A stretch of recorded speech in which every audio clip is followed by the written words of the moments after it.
in my professional opinion, Aisyah rasa warna dark stone ni nampak lagi cantik as compared to black. But this macam based on my professional opinion, it depends on you guys. Ada orang suka warna hitam, ada orang suka macam nak colour darker sikit kan. So let's talk about this bag. First of all, untuk colour dark stone, ingat tak dulu hanya untuk retail, tapi sekarang Coach dah keluarkan colour dark stone untuk outlet juga. And can you guys imagine this bag cantik macam ni adalah bag outlet. Biasanya kalau macam cantik sangat-sangat ni bag retail, outlet sekarang memang dah up gila sangat-sangat dah. Diorang punya design untuk outlet memang cantik-cantik. So untuk bag ni dia pakai pebble leather, very luxurious. Ada pin mount logo, ada horse and carriage dekat sini.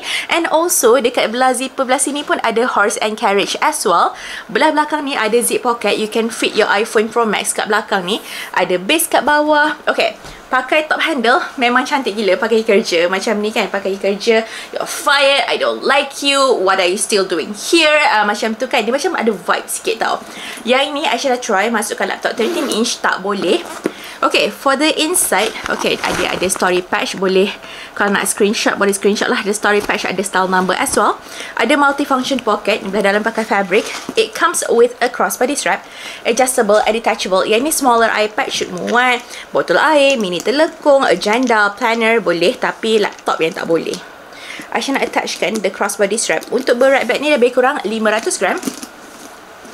And ni rupa dia bila pakai. Untuk harga dia RM1,090 sebelum voucher. Untuk cara pembelian boleh tekan dekat shopping bag di bawah. If you guys have any question, boleh komen down below. Dan jangan lupa tekan button follow.